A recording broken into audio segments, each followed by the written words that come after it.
Hey, welcome to the Maxwell Leadership Podcast. This is the podcast that is committed to adding value to you, a leader who will multiply value to others. My name is Mark Cole, and today John Maxwell is going to teach you 3 factors that determine if you're living life usefully. We know you're living life, but we want that usefully to be there. After John's lesson, Chris Goede is going to join me in studio, and we're going to talk about helpful ways that we can apply this lesson to life and leadership. If you'd like to watch this episode on YouTube, please go to maxwellpodcast.com/YouTube. If you'd like to download the free worksheet that accompanies John's lesson, visit maxwellpodcast.com/living and click the bonus resource button. Now that's it. Get ready to put more purpose into your life. Here is John Maxwell. Ben Franklin once wrote, "I would rather have it said he lived usefully than he died rich." Instead of seeing the world in terms of how much money he could make, Franklin saw the world in terms of how many people he could help. To Benjamin Franklin, being useful was its own reward. Isn't that a great statement to be said about a man? And that's why I'm titling this lesson, Living Life Usefully. You see, I find a lot of people, when I talk about living life usefully, that they just keep postponing life. And they just think that somehow, some way, somewhere, at some time, life will get better for them. I read this the other day. It's not in your notes. First, I was dying to finish high school and start college, and then I was dying to finish college and start working, and then I was dying to marry and have children, and then I was dying for my children to grow old enough so I could return to work. And then I was dying to retire, and now I'm dying. And suddenly I forgot how to live. Dwight Thompson in your notes said, "You can spend your life any way you want to, but you can only spend it once." Isabel Moore said, "Life is a one-way street. No matter how many detours you take, none of them leads back." And once you know and accept that, life becomes much simpler. And it is true, life is a one-way street. For when I had a heart attack, all of a sudden I understood that the only day you have is today. And I can still remember in my very young 50s thinking that perhaps I was dying, understanding all of a sudden that the door could be closed before the day was over. Now, what I'm saying is not in a morbid way. I'm just wanting to say that we have to have an understanding that it is a one-way street. We don't get to go back. It's not a dress rehearsal. So we need to give a lot of thought into living life usefully. So I've been asking myself this question in preparation for this lesson. What does it mean to live a useful life? I think it means 3 things. Number 1, a useful life is determined, number 1, by the relationships that I form. I think that if you're going to really have a useful life, you have to look at the relationships that you are forming. In your notes, relationships help us to define who we are and what we can become. This is an incredible statement. You need to underline this statement in your notes. Most people can trace their failures or successes to pivotal relationships. If somebody would come to me and say to me, "My life has either been good or my life has been bad. It's been up or it's been down. It's been successful or it's been a failure. What do you think was the catalyst for my life being what it should be?" I would tell that person, the pivotal relationships that you've had in your life have done more to determine what kind of a life that you're going to lead than anything else. Our relationships with others fall into 4 categories. Number 1, addition. We have some relationships that add to us. Is that not true? Number 2 is subtraction. Are there not some relationships that take a little bit out of you? Number 3 is multiplication. Now, there's an ideal relationship. We begin to multiply because we're around them. And the 4th is division. All relationships are doing one of those 4 things. They're either adding, subtracting, multiplying, or dividing. In fact, just for a moment in this room, and for our, again, subscribers, just for a moment, think about people who fall into those 4 categories within your life. It wouldn't take you long at all to put names beside each one of those 4, some that add, some that subtract, some that multiply, some that divide. Now, let me give you some relationship rules, just some simple ones. Number 1, get along with yourself. You say, John, what do you mean by that? What I mean by that is get along with yourself. Now, do I need to explain any more? Listen to me, friends. Hurting people hurt people.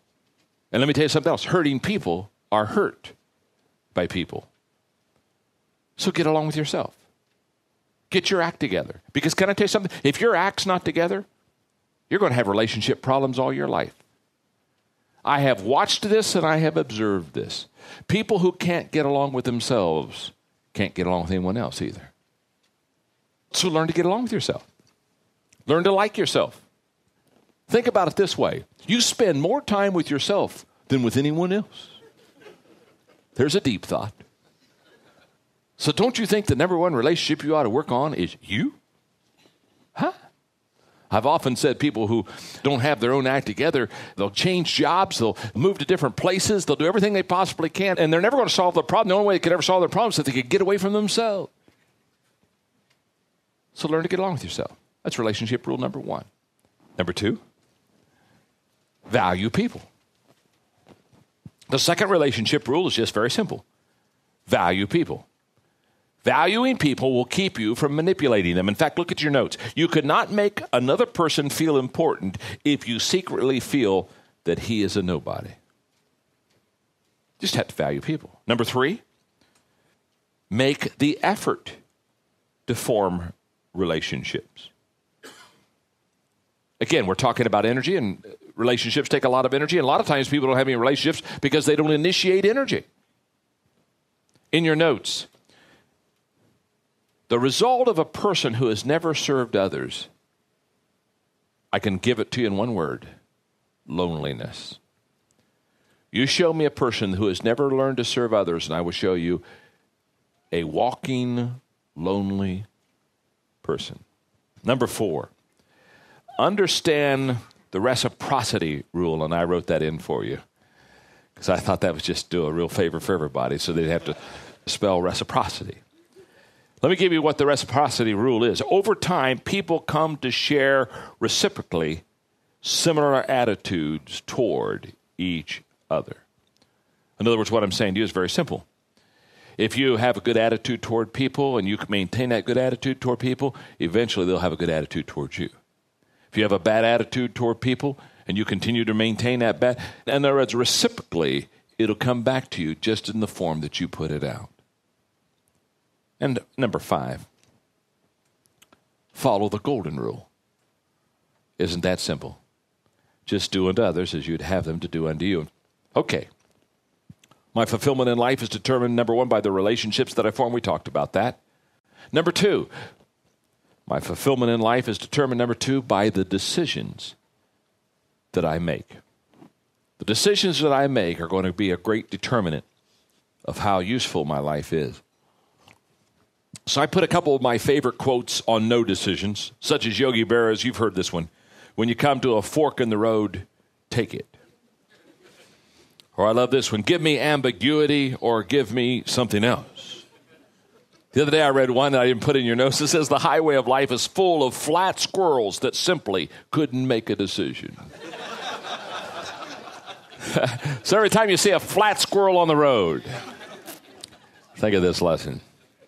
The great coach of UCLA, when it talks about decision making, said make every day your masterpiece. And there are 2 ingredients necessary to accomplish this. 1 is decisions, and 2 is discipline. So let's talk about them for a moment. Decisions is goal setting. Discipline is goal getting. And never confuse the 2. There are a lot of people that set goals but can't get goals. See, decision making will take care of goal setting, but only discipline will take care of goal getting. And they can't be separated because one is worthless without the other. I say that because good decisions minus daily discipline equals a plan without a payoff. And daily discipline minus good decisions equals regimentation without reward. Only when we have good decisions plus daily discipline do we have a masterpiece of potential. So review quickly. My fulfillment in life is determined, number one, by my relationships that I form. Number two, by the decisions that I make. And number three, to live a useful life, I think it's determined by the experiences that I encounter. Joseph Campbell said, people say that we are seeking the meaning of life. I think that what we are really seeking is an experience of being alive. An experience has four realms. Since the experiences that we encounter determine a lot about our fulfillment of life, let's break it down. An experience has four realms. Number one is entertainment. People absorb their experience through the senses. Number two is educational. This is where we have the participation of a person's mind or body, sometimes both. The third kind of experience is what I call the escapist. This completely involves the person. It's like going to a theme park all day and just completely involved in it. And number four is the ascetic. It's where you're immersed in an environment, but you have no effect on it, such as going to an art gallery or seeing the Grand Canyon. You're immersed and affected by it, but you do nothing to absolutely contribute to it. Now, people who participate in an entertainment experience want to sense. People who participate in an educational experience want to learn. People who participate in an escapist experience want to do. People who participate in an ascetic experience want to be there. And Jim Gilmore is right when he said the richest and most compelling human experiences draw from all four realms. I'm here to tell you, if you're a leader and you're a communicator, spend a lot of time on this. This should be a lesson in itself. Just trying to help leaders understand how those four experiences work in the lives of people. Because if we are influenced, which we truly are, by our experiences, then to be able to provide those four kind of experiences to people in a setting has huge potential. Okay. Let's review the lesson. My fulfillment in life is determined by three things: the relationships that I form, the decisions that I make, and the experiences that I encounter. Final thoughts? If you're not doing something with your life, it doesn't matter how long it is. If you're doing something with your life, it doesn't matter how long it is. Because life does not consist of years lived, but of its usefulness. If you are giving, loving, serving, helping, encouraging, and adding value to others, you have a useful life. So let's go about living a life of usefulness to others. Leaders, you know better than anyone that growth is essential if you want to make tomorrow better than today. But fitting growth into your calendar takes intentionality and self-discipline. So, let Maxwell Leadership help make your growth achievable. You're invited to join thousands of worldwide leaders in using the Maxwell Leadership Growth Plan. The Maxwell Leadership Growth Plan provides you with convenient and easy-to-implement leadership resources, including video lessons from John Maxwell, all at your fingertips. Available in our Maxwell Leadership app or online, you'll be coached by many well-known leadership experts that will help you achieve your growth goals. You can even listen to this podcast right there in the app. Check it out for free today at growth.maxwellleadership.com. That's growth.maxwellleadership.com.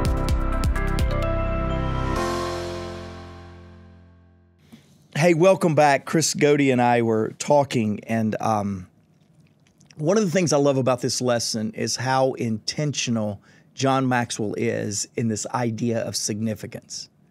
I can tell you this, and being on his team for more than 23 years now, that if anybody lives their life usefully better than John Maxwell, Chris, I want to meet him. I want to know him. Because not only is it useful, and he's seen and accomplished more than most, it's also intentional. It's as if there has been a roadmap since the beginning of time in John Maxwell's life that says, I am going to go focus. And he gives us a roadmap of that in the book today that I brought to studio with me. It's a book called Intentional Living. This book we thought was going to blow the world up. And to be honest with you, the book still has legs and still has this ability to help you. In this was the first book. John also did this in Change Your World, but this was the first book that he broke down. I want to make a difference, doing something that makes a difference with people that want to make a difference at a time that makes a difference. In fact, you can already cut to the chase, and you can go take advantage of this. We'll put it in the show notes, and you can click on that link there, and we'll give you a 15% discount when you use the keyword podcast. But in this book, I brought it up because John finishes the book with the 10th chapter that says this: be urgent about seizing significance opportunities. Be urgent about sensing and seizing significance opportunities. And I told Chris, I said, Chris, I really want to talk about that first. Because often on this podcast, we talk about meeting with presidents, prime ministers. We talk about what we're doing with young people around the globe. We share a lot of our story, not in a braggadocious way, but just really in a mind-blowing way. Yeah. We can't believe what we get to do. Yeah. But yet there is a method to the madness, and that is understanding that our life is well spent when it is lived out for the benefit of others. Our life is better when we put significance in it. I love what Jeff Henderson helps us with around here with Maxwell Leadership. Chris, your division, your organization that you run, we want to help companies be the best company for the world, not just the best company in the world. In other words, I want to have lived my life for the benefit of others. And so as we began to work through this, talking about relationships, talking about decisions, talking about what John's talking about today, I want us to keep in mind that this really is not just about living life with purpose or living life with success. This is really talking about living life usefully. Yeah. And that's the frame of reference. And again, I can't overstate enough, Chris, what you and I both observe all the time. John is intentional in pursuing significance in every area of his life. As you were talking about that, it's interesting to watch John as a leader. He's always been this way. And I think as he has gotten older, I think he's even getting more structured around the usefulness, if that's the right way to say it, of his time and what he does, of his relationships, of his decisions, of his experiences. I think I've heard him say this. You would probably clean this up a little bit for me, where he says, I am now more certain of the things that I'm certain of than I ever was before. Yeah. And boy, I don't know if you're listening or you're watching, if you truly understand how powerful that statement is. Yeah. Because the last time I checked, Father Time is undefeated. Yeah. And John is at that 75 plus, and getting up there, 76, and he's saying these statements, and so he's now more useful than ever. So much so that it frustrates us sometimes because he says no to some things that we want to do, or well, this is a great idea. No, it's not a great idea. It's not the best use of my time. And so we've seen him live this out, and you have had the opportunity to be mentored and coached by him, and you're now leading. And I want to talk a little bit about this from your perspective, your lens as a leader. I want to set the stage by saying this. I know that as leaders and as we grow and we're on this growth journey, the people that we hang around with, the decisions that we make, the experiences we need to be a part of and that you encounter, they're going to change. They're going to grow. And I love you starting off with intentionality, because we got to be intentional about every year looking at that, maybe even more than that, maybe every quarter, maybe it's every month. And I know you're very intentional about this on an annual basis. But as your leadership has grown, your responsibilities have grown, both personally and professionally. This applies to anybody in any sector, not just the CEO of Maxwell Leadership. I want to look at each one of these, and I want to say, okay, the relationships that you form now are much different than the relationships you had to form 24 months ago, 5 years ago, 10 years ago. Yep. You would agree with that. I would. Talk about the intentionality. Let's stay on relationships for just a minute, because John says, man, this is number one. If you're going to live usefully, we better unpack this and figure it out. Talk a little bit about your approach to that now in your season of leadership. Maybe not so much as how it's changed, maybe what it looks like now. Maybe kind of talk a little bit about both, because I think that's a huge part of making sure that we're being intentional about being useful with our leadership. You know, it was 5 years ago or so, maybe 6, but John introduced this concept of an inner circle and an outer circle. I was thinking about that. And I challenged him, Chris. I said, tell me the difference, John. And we worked through it. It took us a while to work through this. John tells the story about Linda coming up to John and saying, John, am I not enough? And he looked at her and said, no, none of us are enough. And so we all of John's kind of quote unquote inner circle, people that had been with him for years, like Goede and I have been, we tried to figure this inner circle, outer circle. The best way we could articulate it is an inner circle knows who you are and keeps you grounded in who you are and who you were meant to be. An outer circle knows your potential and what you could be and stretches you to reach for that. And I think if we don't have a constant commitment to up-leveling the people around us, I think we have a tendency to stay the same by not challenging ourselves and those around us first to grow, but also to challenge us to look for relationships that can serve what we're trying to accomplish in the particular season that we're in. I do something every year, Chris. I talk about my year-end review. I do a relationship inventory every year. Who did I spend time with? What did I get from that relationship? Are they a plus, a minus? Do they take me up? Do they take me down? Do they add? Do they subtract? Do they multiply? Do they divide, like John talks about here? That's great. What are they doing? How much time did I spend with them? And am I ready to go another year with them? Now, that sounds very callous. I know I'm a recovering people pleaser. We've talked about that. But I'm a relational guy.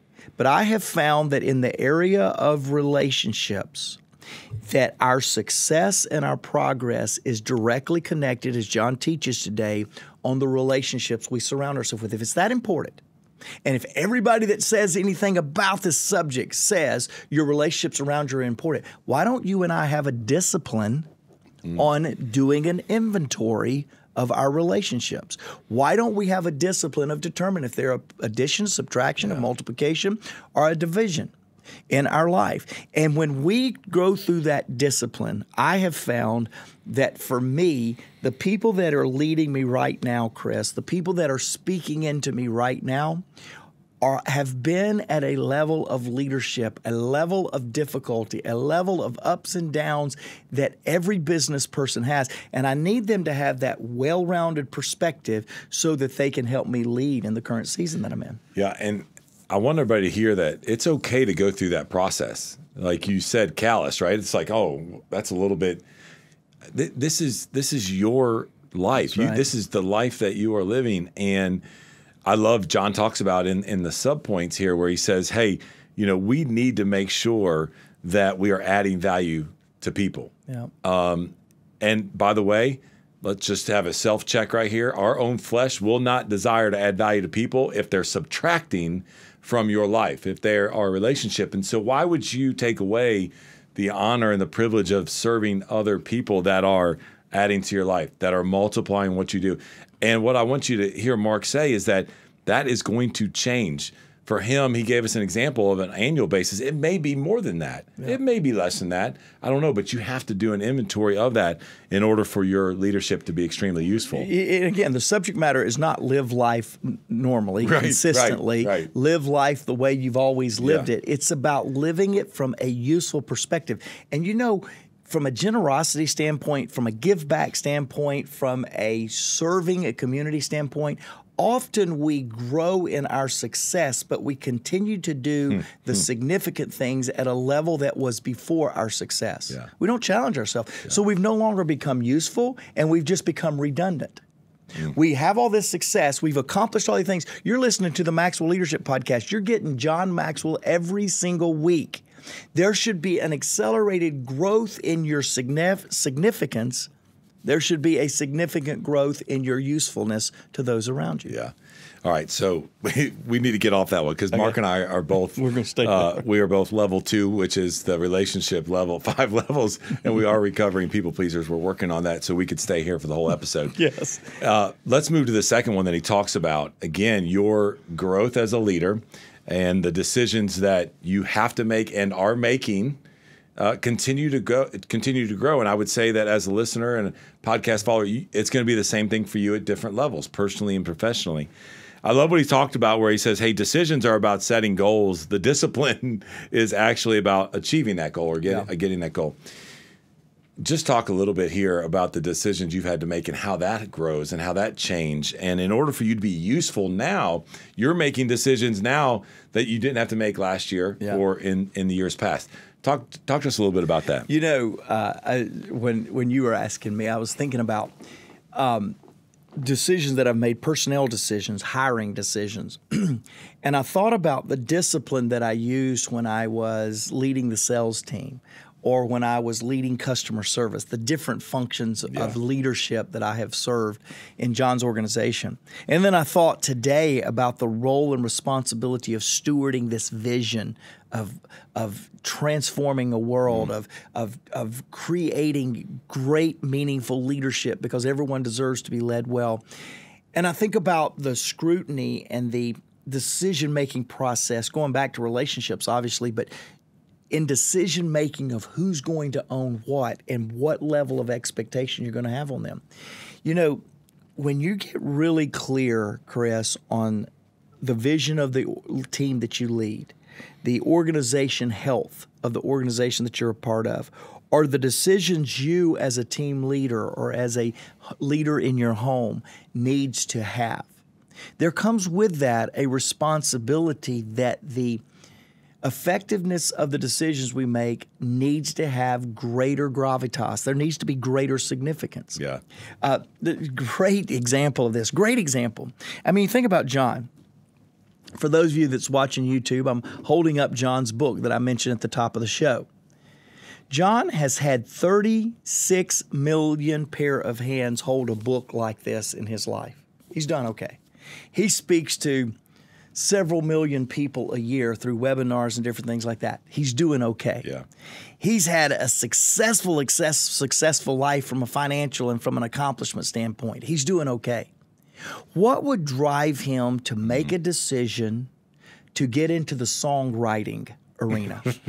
Now, seriously. I don't know. I'm hoping you tell me. Yeah, podcast listeners. What would make John Maxwell no songwriting ability, no performing musical talent ability? What would make him get into the songwriting world with his books? The belief that he can reach an audience that he's never been able to reach before. Which, by the way, is the same reason he started writing books. Which, by the way, is why he stopped being a pastor so he could get into the business community. Which, by the way, is why we go and respond to these presidents and prime ministers in over 23 countries saying, come help us. It's because there is a passion to make his life useful. And so right now, wherever you listen to music, there is a John C. period, don't forget the period, John C. period Maxwell streaming channel wherever you download music, whether that's Apple, iTunes, whether that's Spotify, YouTube. We have now gotten into the music business. Why? Because we think we're going to make any money? No, we're spending money on it. Why? Because we think John Maxwell's going to go on concert tour? No, it's not even him singing. But it's him writing songs from books like Intentional Living so that he can impact a new arena to make his life useful. The decision was not easy for me. I was like, oh my goodness, I got to learn a new industry. I got to learn a new thing. I got to learn this.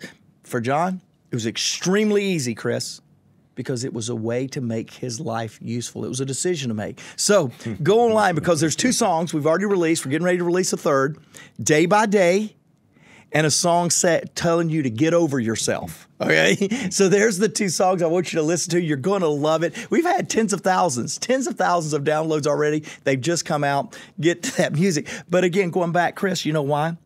He intentionally set up a long time ago, I want to do something that makes a difference. doing something that makes a difference with people that make a difference at a time that makes a difference. Going back to this book, it was an intentional decision. You know what?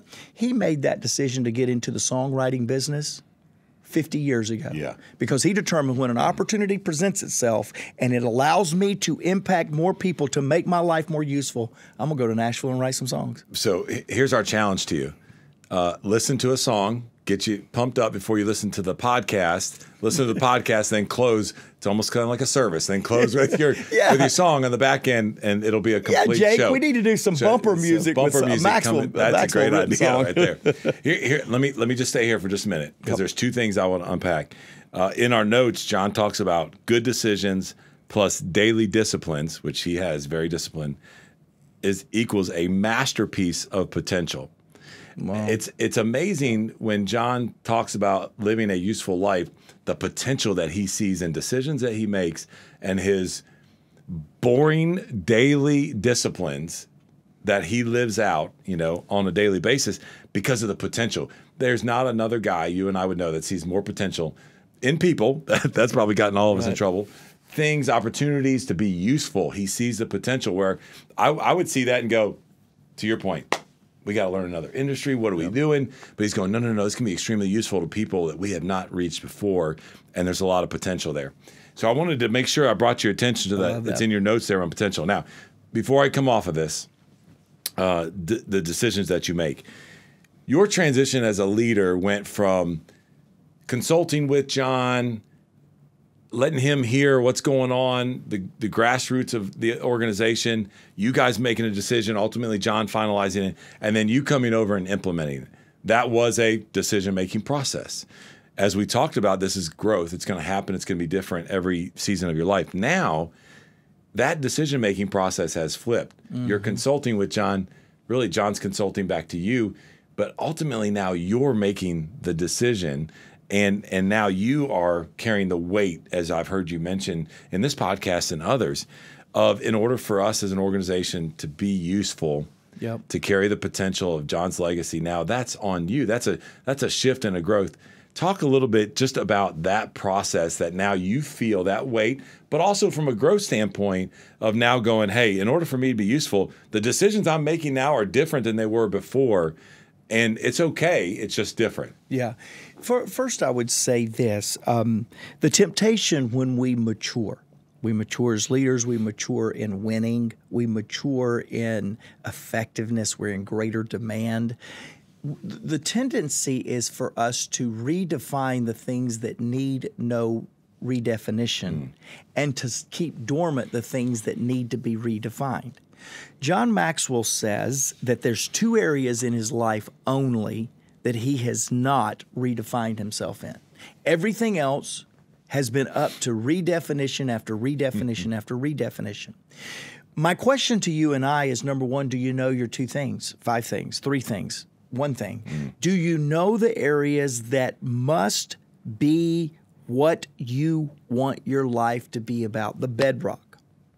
When you have those, I've found that decisions that need to be made to make us better, to make us more effective, are easier to make when we don't feel like we're violating the things because we know what is our irreducible minimums. Yeah, that's good.